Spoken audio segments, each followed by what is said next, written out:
बोलो श्री नारायण भगवान की जय।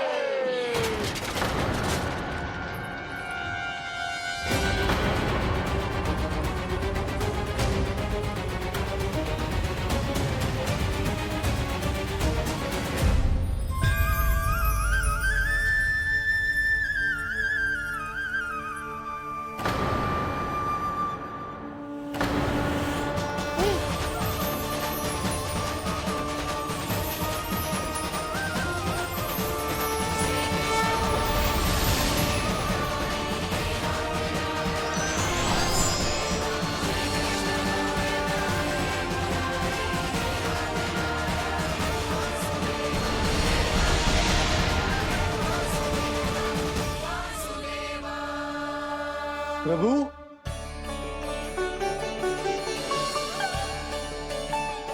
प्रभु, मैंने आपके अवतार को हानि पहुंचाने का प्रयास किया, फिर भी आपने मुझे दर्शन दिया। देने ही पड़े। तुम्हें मेरे चरणों का स्पर्श जो मिल गया,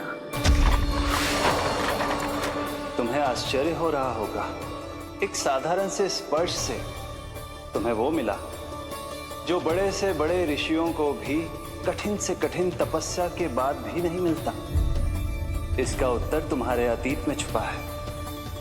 दैत्य हिरण्याक्ष के पुत्र के रूप में तुम्हारा जन्म हुआ था। शीघ्र ही तुम बहुत अधिक विशाल और असीम बलशाली हो गए थे, पर तुम अपनी शक्ति का प्रयोग अनुचित ढंग से करते थे। एक दिन तुमने महर्षि लोमस के आश्रम में बहुत ही उत्पात मचाया, हरे भरे वृक्षों को नष्ट कर दिया।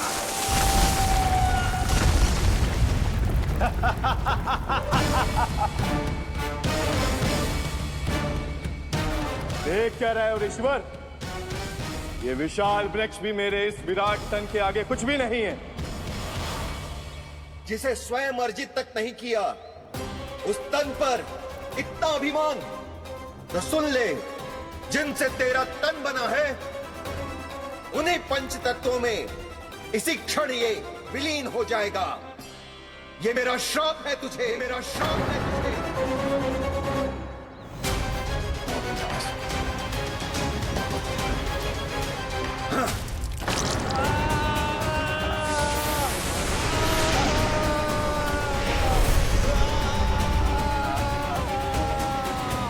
पर तभी तुम्हें अपनी भूल का आभास हुआ और ऋषि लोमस से तुमने क्षमा याचना की। क्षमा करे ऋषिवर, क्षमा करे। मैं मूर्ख, अभिमानी हूँ, अज्ञानी हूँ, परंतु आप तो दया के सागर है। कृपा करे ऋषिवर, कृपा करे। बिना तन के मैं कैसे जीवित रह पाऊंगा? तुम जीवित भी रहोगे और अपने दैनिक कार्यों का संचालन भी कर पाओगे, किंतु सजीव प्राणियों या निर्जीव वस्तुओं की सहायता से। ऐसा जीवन तो मृत्यु के समान है ऋषिवर। इससे अच्छा है आप मुझे जीवन से मुक्ति दे दो। मुक्ति भी अवश्य मिलेगी तुम्हें, पर जब तुम परम प्रभु श्री हरि नारायण के चरणों का स्पर्श करोगे, चरणों का स्पर्श करोगे। और यही नहीं शक्तासुर, कल जब तुम मुझे खोज नहीं पा रहे थे, तब भी तुमने हार नहीं मानी। 7 प्रहर तक 7 बार मेरी और मेरे गोकुल की परिक्रमा की। इस क्रम में तुमने अनजाने में ही अपना पश्चाताप पूरा किया और पुण्य अर्जित कर लिया। इसलिए मैं तुम्हें मोक्ष प्रदान करता हूं। इसलिए मैं तुम्हें मोक्ष प्रदान करता हूं।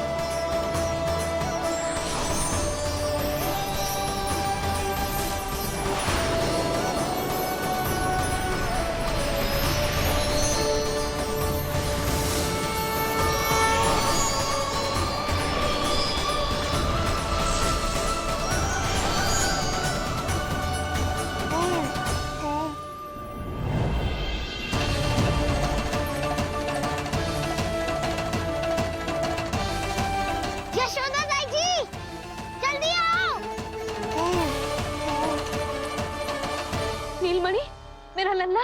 लल्ला, तुझे कुछ हुआ तो ना है ना? तुम ठीक तो है ना? मेरा नीलमणि, मेरा प्यारा बच्चा।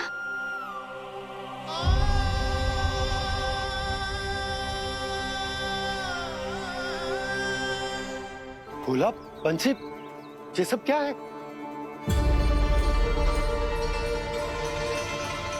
उज्जवल, ये किसने करो है? और देख, कहानी मत सुनाइयो। उज्जवल पुत्र, कैसे हुआ ये सब? किसने किया?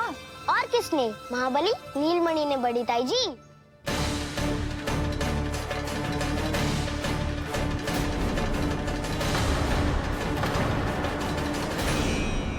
जी क्या बोल रहे हो? सच्ची सच्ची बता। लो, फिर फंस गया उज्जवल।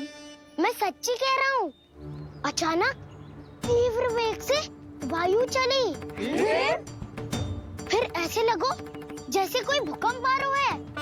और फिर जब मैंने देखा तो ये सकट अपने आप हिल रही थी, खड़खड़ खड़खड़ खड़खड़ खड़खड़। फिर मैंने साहस दिखाया और उस सकट को रोकने का प्रयास करो, पर सकट ना रुको। जे हिले ही जा रहा था, खड़खड़ खड़खड़ खड़खड़ खड़खड़ खड़खड़ खड़खड़। और फिर ऐसे ही हिलते हुए अचानक से आगे बढ़कर सीधा नीलमणि के ऊपर चला आए हो। फिर और फिर सकट भी हिल रहा था, खड़खड़ खड़खड़, और सकट का सामान भी हिल रहा था, थरथर थरथर। ऐसा लगो जैसे सकट नीलमणि को कुचलने को।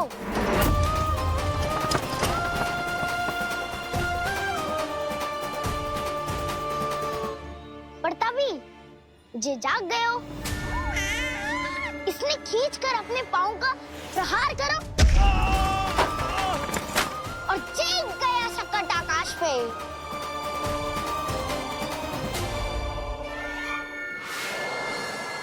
और फिर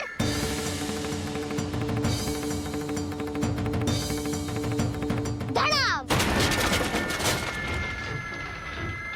सब भूमि पे गिरकर चकनाचूर।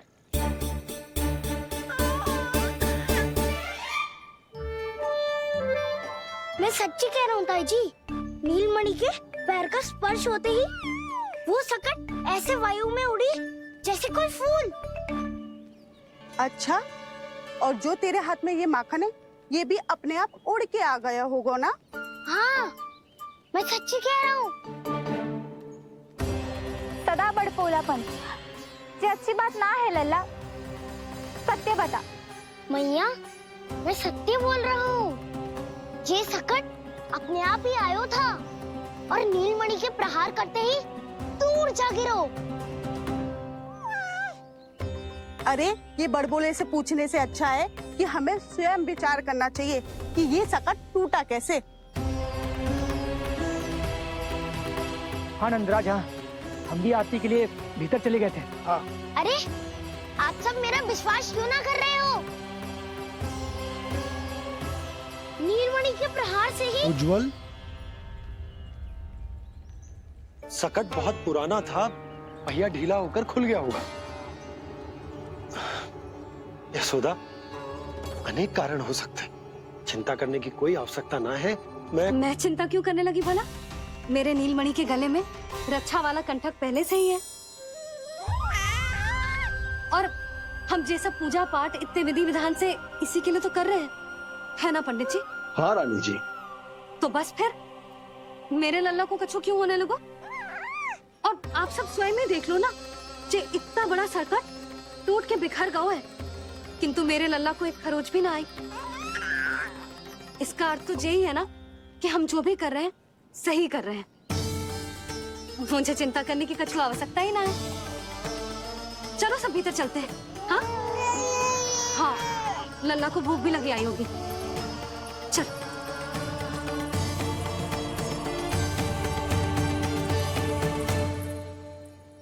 नंदराज जी, अब हमें भी आज्ञा दीजिए। प्रणाम पंडित जी।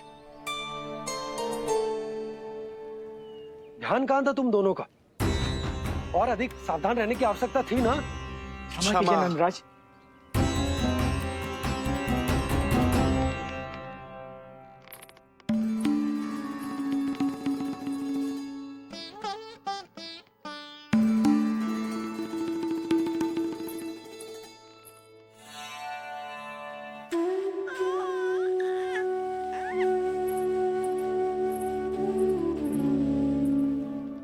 यशोदा, क्या हुआ?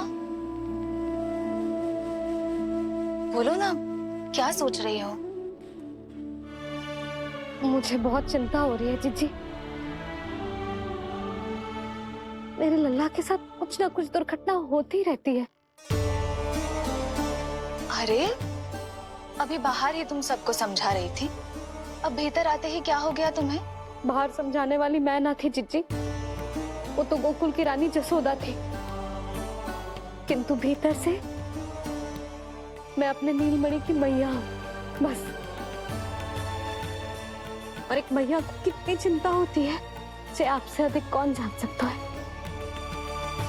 बहुत बड़ा धक्का लगा है मैया को इस घटना से।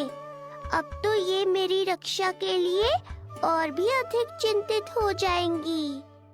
यंत्र का कंठक, पूजा पाठ, इतने सारे प्रहरी, सुरक्षा के प्रबंध, यदि इतने सबके बाद भी मैं अपने लल्ला की रक्षा न कर पाई तो मुझसे अधिक अभागी कौन हो सकती है?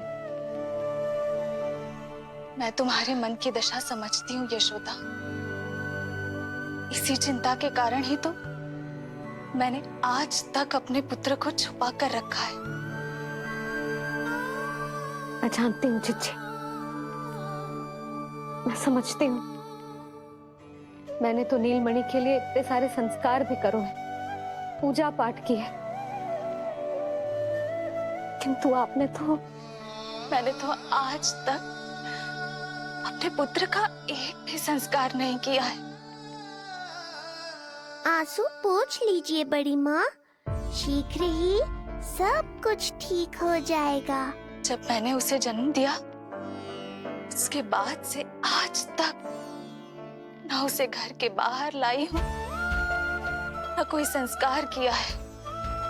मैं तो उसका नामकरण भी नहीं करवा पाई हूँ यशोदा।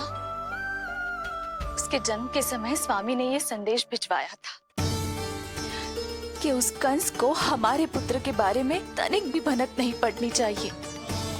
तब से आज तक भय के छाव में जीती आई हूँ कि वो कंस कहीं हमारे पुत्र को भी ना मार दे, जैसे देवकी के सारे संतानों को मार दिया है।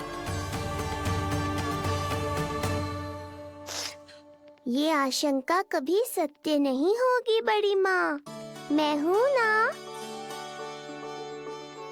माँ अपनी संतान के मन की बात बिना कहे ही समझ जाती है।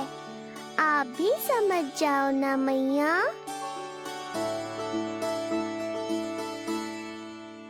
जीजी, हमें रोना ना चाहिए। हमें देख के लल्ला भी रो रहा है। मैया, आपकी सहायता की आवश्यकता है मुझे ऐसे क्यों लग रहा है जैसे लल्ला मुझसे कुछ कहना चाह रहा है। दाऊ को हम सबसे दूर कब तक रखेंगे बड़ी माँ? ये सोच रहे होगा कि अब तक आपने इसके दाऊ को छुपा के क्यों रखो है। मैं उनसे मिलना चाहता हूँ मैया।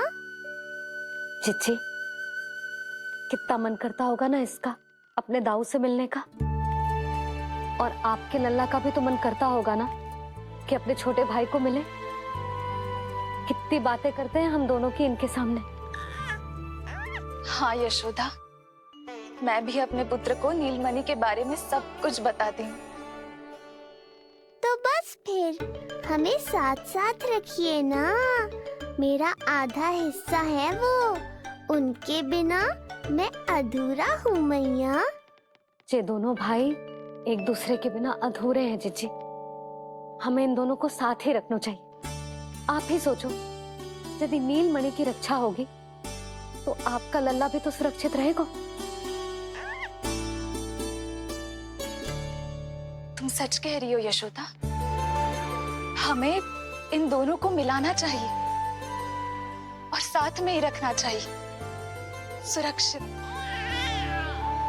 तब तो शीघ्र ही पंडित जी को बुलाकर हमें शुभ मुहूर्त निकलवाना चाहिए। शुभ मुहूर्त? हाँ, शुभ मुहूर्त। दोनों भाइयों के मिलन के साथ साथ उनका नामकरण संस्कार भी करवा देते। अब अपने दाऊ से मिलूंगा मैं।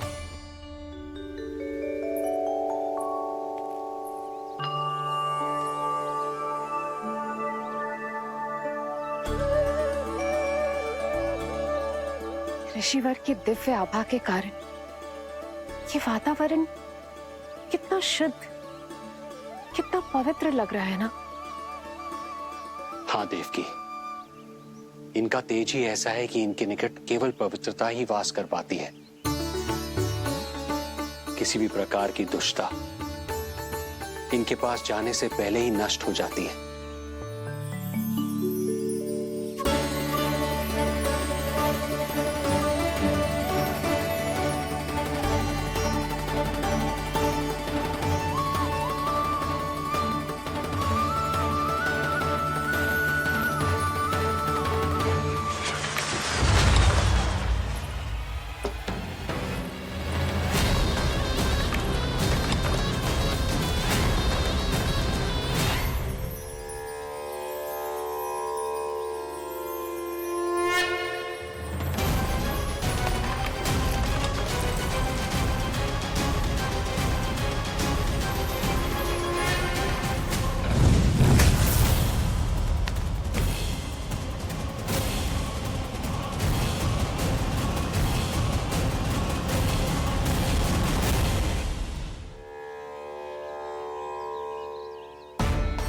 इनका तेज ही ऐसा है कि इनके निकट केवल पवित्रता ही वास कर पाती है। किसी भी प्रकार की दुष्टता इनके पास जाने से पहले ही नष्ट हो जाती है। यदि महर्षि की इच्छा के बिना मैंने भीतर प्रवेश किया तो कहीं ये मुझे श्राप ना दे दे। नहीं, इससे तो अच्छा है कि मैं यहीं आश्रम के बाहर रुकूं और यहीं से इन दोनों पर दृष्टि रखूं।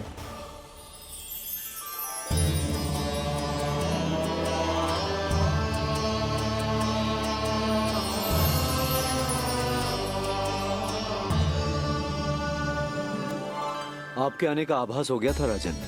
गुरुदेव, जो संतानें हमने खो दी है उनका श्राद्ध करवाने की विनती लेकर हम आपके पास आए हैं। आपका आना व्यर्थ नहीं जाएगा राजन, परंतु मुझे आभास हो रहा है श्राद्ध कर्म इस भेंट का एकमात्र कारण नहीं है।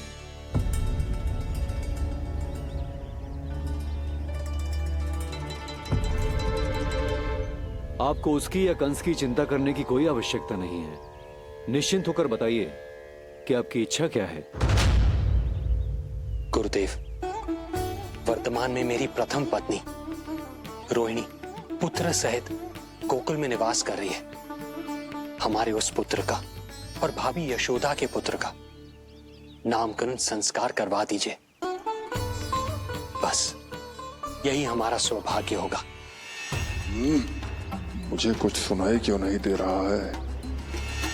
देवी रोहिणी से उत्पन्न आपका पुत्र यादव कुल का राजकुमार है और यादवों का गुरु होने के नाते उसका संस्कार कराना हमारा कर्तव्य है। परंतु यशोदा पुत्र का नामकरण वो आप मुझसे क्यों करवाना चाहते हैं?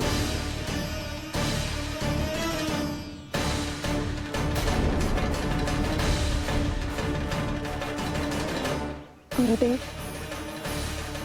सत्य ये है कि रुक क्यों गई रानी देवकी? आपके मन में जो कुछ है कहिए।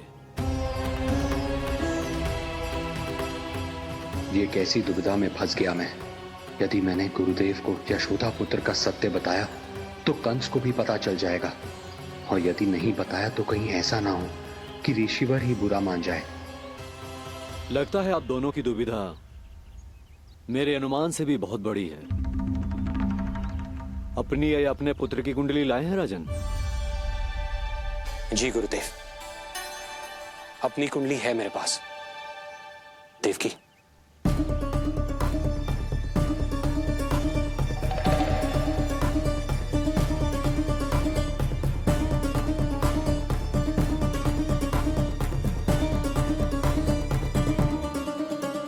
जो रहस्य आप नहीं बता पा रहे हैं राजन, वो ये कुंडली बताएगी।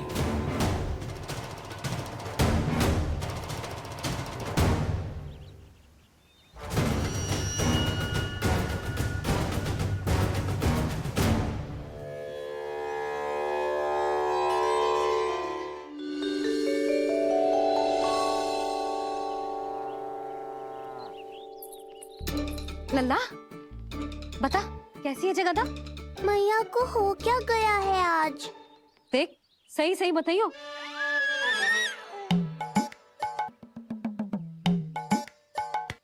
अच्छी है ना? पसंद आएगी ना उसे? हाँ? या फिर जे मोर पंख वाला मुकुट दे दूं? पहली बार मिल रहा है तू, उपहार तो देना चाहिए ना? पर बड़े तो वो है ना मैया, उपहार तो वो देंगे मुझे।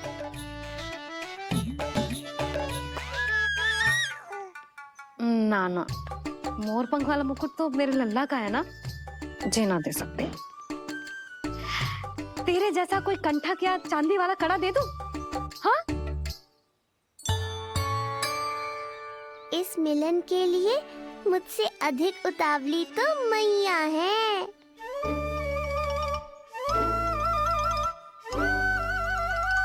अच्छा जे उपहार छोड़,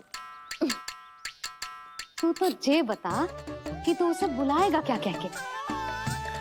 अन्य सभी के जैसे बड़े भैया या गांव वालों के जैसे दद्दा बुलाएगो, या फिर बड़े नगरों में जैसे बुलाते हैं ज्येष्ठ ज्येष्ठ भ्राता बुलाएगो,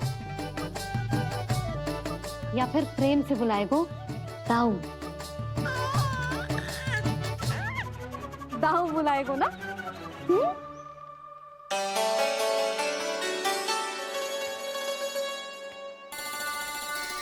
सुनो आपने, हमारे लल्ला ने निर्णय ले लियो, ये अपने भैया को दाऊ कहकर बुलाएगो।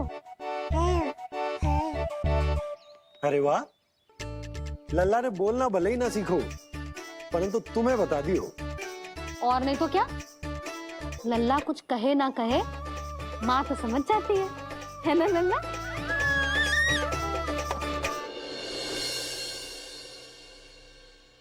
और इसने दाऊ वाली बात पे हाँ भी की है। हाँ हाँ तो सदानंद जी ने भी कर दी है। लो मैं तो भूल ही गई, क्या कही पंडित जी ने? बता तो ना यशोदा, बाहर से आया हूँ, हाथ पैर तो धो लूं। हाँ ये लो।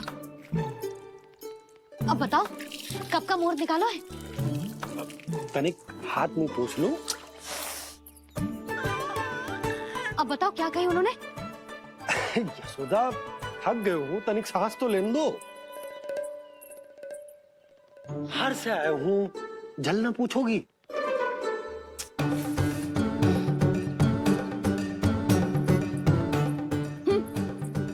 अब बता दो जी।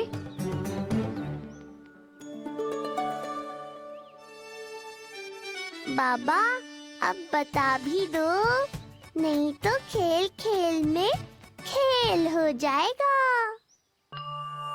हाँ बताओ।